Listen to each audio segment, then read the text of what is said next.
paciente chegou no consultório com uma dor excruciante, realmente, até suando frio, pálida, e relatou que ela está com essa dor estava com essa dor há 10 dias, depois de uma cirurgia para colocação do implante. No meio do procedimento cirúrgico, ela começou a apresentar dor. Terminado o procedimento, ela comunicou tudo o profissional, enfim, ele passou a medicação que ele acreditava ali ser a adequada, a medicação analgésica, a medicação antibiótica, a medicação anti-inflamatória, e essa paciente teve a persistência do quadro, né? E ela, relatando mesmo, falou assim: nossa, como eu já tive dor de canal antes na minha vida, eu acreditei que pudesse ter um canal aí envolvido, né? Porque de alguma forma ali aconteceu isso e agora eu tô com dor nesse dente 45. Bem, e essa paciente chega realmente aí transtornada de dor, há 10 dias sem se alimentar direito, há 10 dias sem dormir e há 10 dias tomando muita medicação e, logicamente, né, abalada emocionalmente de uma maneira bastante intensa.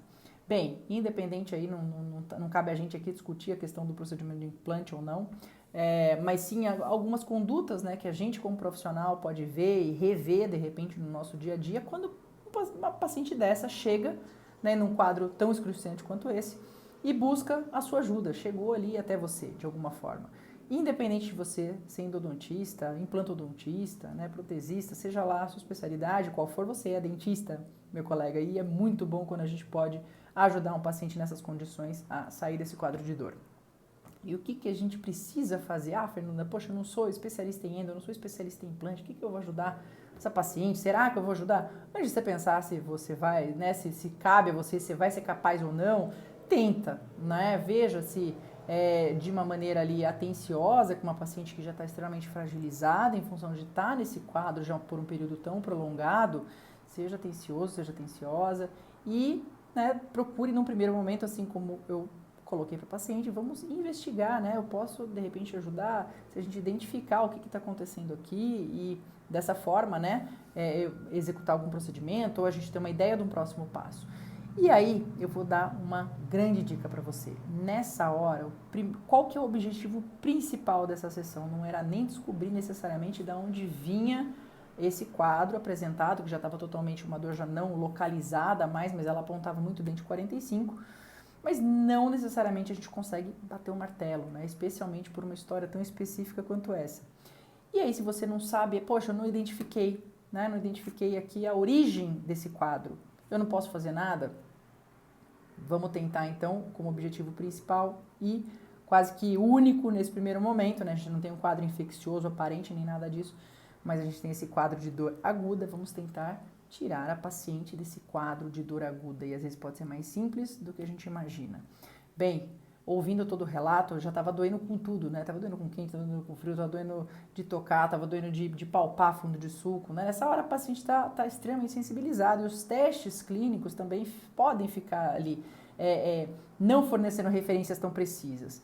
Bem, o que deu para identificar, dentro do que deu para identificar? Fazendo palpação, ela tinha uma sensibilidade, uma dor na região do dente 44, que foi onde foi realizada a cirurgia do implante. Aliás, né, no primeiro momento que essa dor começou durante o procedimento e ela retornou no profissional que fez o implante, ele removeu, né, o pino do implante. Não sei, de repente, a gente pensando, né, numa hipótese aí de ter havido um comprometimento, uma hipótese, né, a gente não tem como fechar, mas de alguma região anatômica, o toque de alguma região aí de inervação, como um forame mentoniano, como ali um canal mandibular durante o procedimento, enfim. O profissional fez essa parte que disse que era a que lhe cabia, ela continuou com a dor, ela chegou a voltar ainda nesse profissional mais uma vez depois da remoção do implante.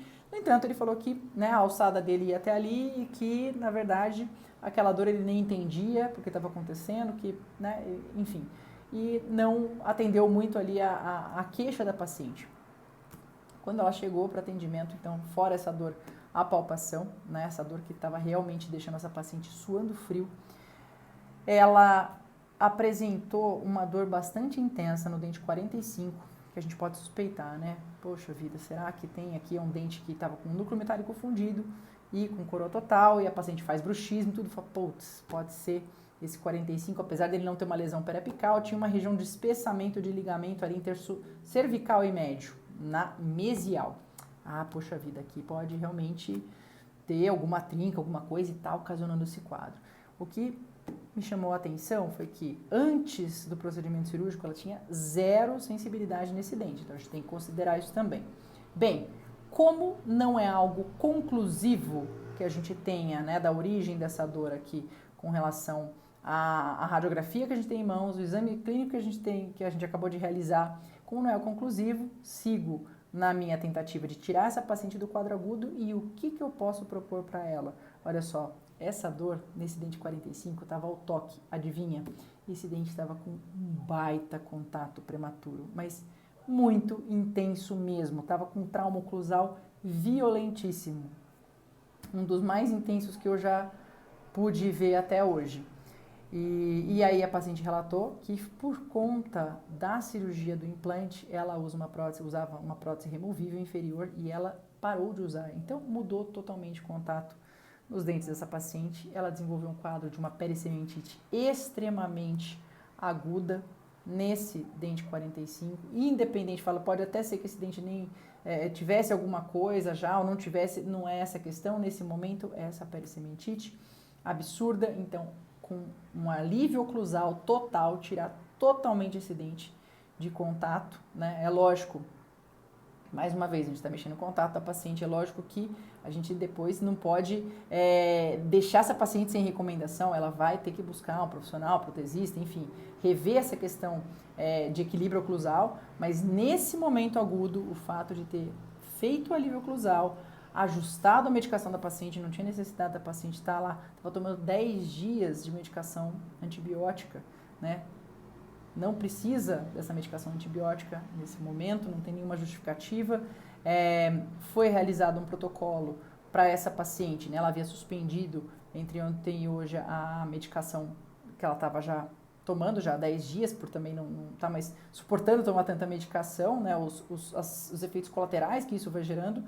E foi dado ali naquele momento para a paciente um comprimido de paracetamol 500 miligramas e ibuprofeno 400 miligramas, tá? Essa associação, ibuprofeno 800 miligramas foi a recomendação, né, que a paciente poderia tomar nesse primeiro momento.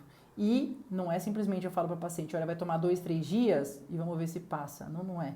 Você tomou essa dose aqui da medicação, dessas duas medicações, daqui 1 hora, 2 horas, 3 horas eu vou saber como essa paciente está. Para quê? Para ver se deu certo, se o protocolo funcionou. E outra, só da gente dar todo esse respaldo para o paciente, isso já acalma, né, todo aquele quadro extremamente agressivo ali, né, para o corpo daquela paciente, com aquela dor crônica e o tanto que isso libera ali a bioquímica do corpo como fica alterada em função desse quadro de dor. E aí o nosso cuidado com a paciente, o fato de saber se ela melhorou depois de tomar essa medicação e depois de ter realizado o alívio oclusal, isso daí já coloca o paciente numa tranquilidade muito maior, que contribui para a melhora do quadro, certo? E, resumo da história, a paciente melhorou muito, mandou já mensagem, né, dando feedback, que está bem e que nem acredita que vai poder dormir bem. E, logicamente, a gente não para por aí, temos que investigar o diagnóstico, né, independente da melhora total do quadro ou não. E foi solicitado, então, uma tomografia para depois, sim, adressar qual que é a questão. Existe realmente um problema nesse dente 45? Qual que é a conduta dele?